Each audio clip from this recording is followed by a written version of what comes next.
Welcome to Brain Power, a podcast by Neura Health. Hi, everyone. Welcome to Brain Power by Neura Health. It's a new podcast focusing on questions related to brain health, headaches, concussion, cognitive issues, and everything neurology. Neura Health is a virtual neurology clinic. It is a place where people with all kinds of neurological issues, we're focusing now on headache, but other neurological issues can get expert level care for their specific issues. And we try to focus as much as we can on access and on the highest level care that we could possibly provide. My name is Dr. Thomas Burke. I'm a board certified neurologist and headache specialist. I've been a neurologist for about 13 years and a headache specialist for about 10 of those years. I am co-director of Neura Health with Dr. Mullen, who will now introduce herself. Hi, everybody. Welcome to the podcast. My name is Dr. Kate Mullen, also board-certified neurologist and medical co-director at Neura Health with Tom, also a headache specialist and neurologist.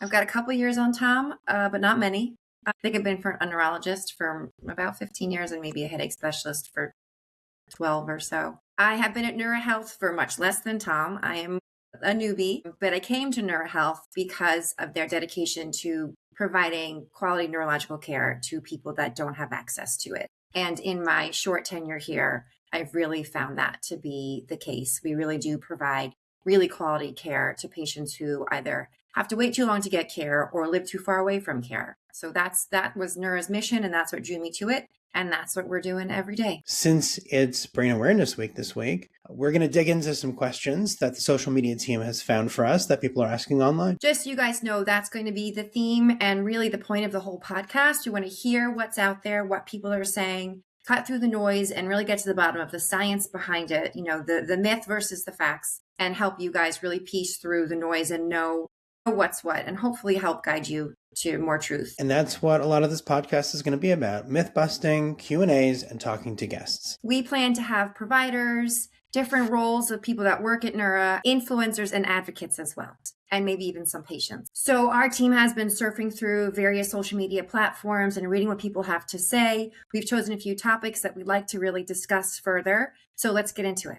Brain Awareness Week happens to be very shortly after daylight savings time just changed. And one thing that we know is people are definitely affected by it, especially people who have cluster headache. Kate, do you ever see your patients happening to enter cluster cycle right around this time? As I'm sure you have often. And I actually will reach out if I can to my cluster patients around March and October and just make sure that they're ready, make sure they have their medications at hand, because usually when we set those clocks back, that's when our patients start to feel their clusters. And the hypothalamus, which is sort of our brain's alarm clock, circadian rhythm regulator, we know activates clusters. So the thought is that that's why cluster headaches tend to set off when our hypothalamus gets sort of off for a bit while we're readjusting to the time change. One question always is, is it the time change with the hypothalamus? Could it be something else seasonally that seems to trigger people? What are some things that you see typically triggering a cluster cycle around now, even outside of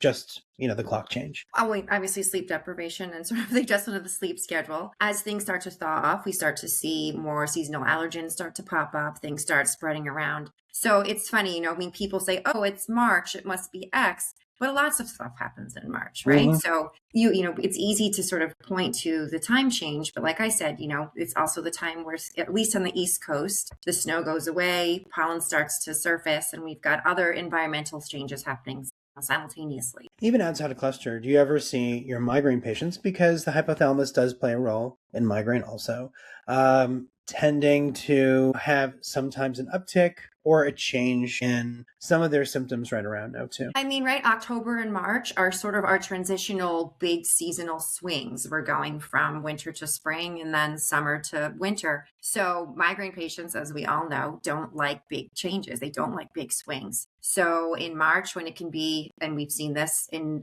New York specifically, 70 degrees one day and 40 degrees the next, that's going to trigger a migraine patient. I think that actually happened pretty much the week of daylight savings. So easy to blame the clocks, but the truth is that was probably some of those major storms coming through and some of the major shifts in temperature. Same time.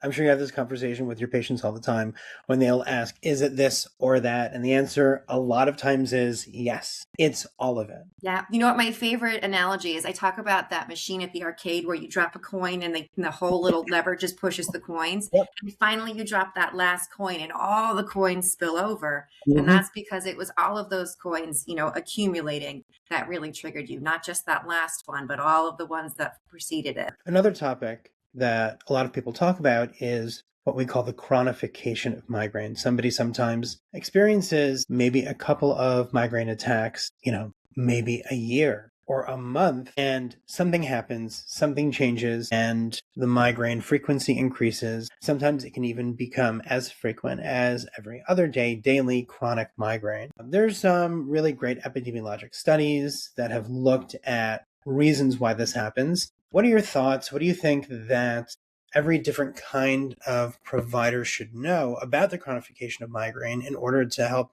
patients avoid this terrible situation? So yes, right. There are some things inherently, like being a female, for example, that you are born with a higher risk of chronification of migraine.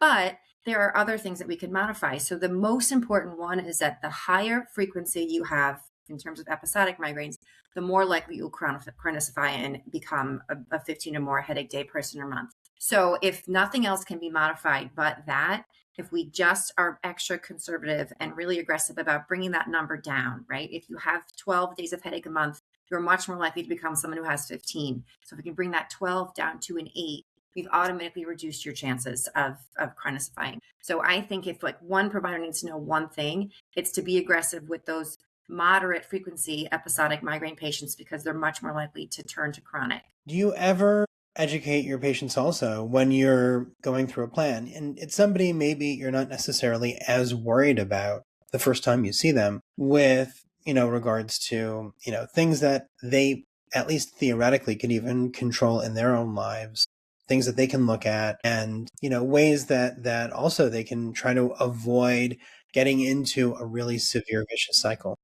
So the first thing to answer that question is I always tell patients that migraine is not a fixed condition. You're not going to have X number of headaches a month for the rest of your life. It is going to, as your life and things outside and inside your body shift, you'll have years or months where it's worse and then years where it quiets. So I make sure that they know that it will be a sort of a moving target and that will work with it. Hormones, for example, as we get older, as time moves on for women, our estrogen drops, and that's a moving target that we have to deal with. Oftentimes your headaches will get worse when estrogen is dropping month per month when you're going through menstruation. And then perimenopausally, there's that sort of final estrogen drop that is also likely a time of high migraine frequency. So that's, again, something that we can't control for, but we can be aware of and just monitor and let women know specifically as they enter perimenopause, as their periods become irregular. Listen, your headaches might get worse. It should be transient, but we're going to deal with it because 2/3 of women will have worsening headaches around menopause. Lifestyle stuff, and I'm sure, Tom, you talk to your patients about this all the time, avoiding medication overuse, avoiding too much caffeine, avoiding, sleep deprivation. All of those things can worsen headaches with time.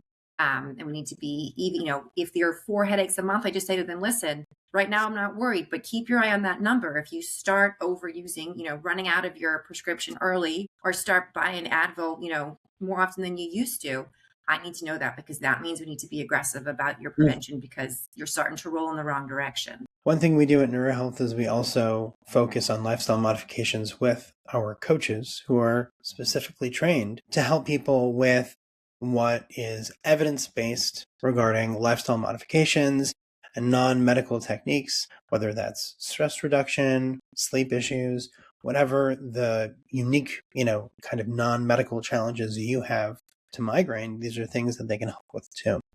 The coaches are really good. We have our meetings, maybe once every 3 months, once every 6 months, but the coaches are really good touch points if you've sort of fallen off a little bit and you're not as good at your water drinking, or you've gotten back up to that third cup of coffee, as sort of a gentle supportive nudge to remind you about, what your brain really thrives on and what it needs between your visits with your doctor. One topic that a lot of patients talk about, Kate, is how much the weather can affect them. And sometimes they'll know that a storm is coming, even if it looks, beautiful outside.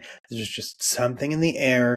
They will sense, they'll pick up, they'll say that they can sometimes even smell it, and they'll say, I know that, a storm is going to happen, and, they'll start feeling it in their head. I have patients sometimes that even reach out to me and say, you know what, I need to move to a place that has no weather, maybe somewhere in the desert somewhere, so that way I can avoid migraine completely. Do you think that that's a fair thing to do? Have you ever prescribed moving to the desert to any of your patients? Never prescribed.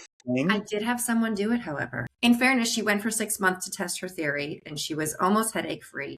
And her headache was so refractory where she lived in the East Coast that it was really just ruining her life. So it was sort of a last ditch effort. Having said that, I tell my migraine patients, if you could bet on weather, I would give them all my money to bet on rain, because they're all so good at predicting. I mean, weathermen can toss a coin, but I'd put my money on our migraine patients, because they feel that shift. And a lot of them actually have an app where they can sort of validate their feeling, because they look and they're like, told you, the barometric pressure is dropping. So yes, there's definitely something to that.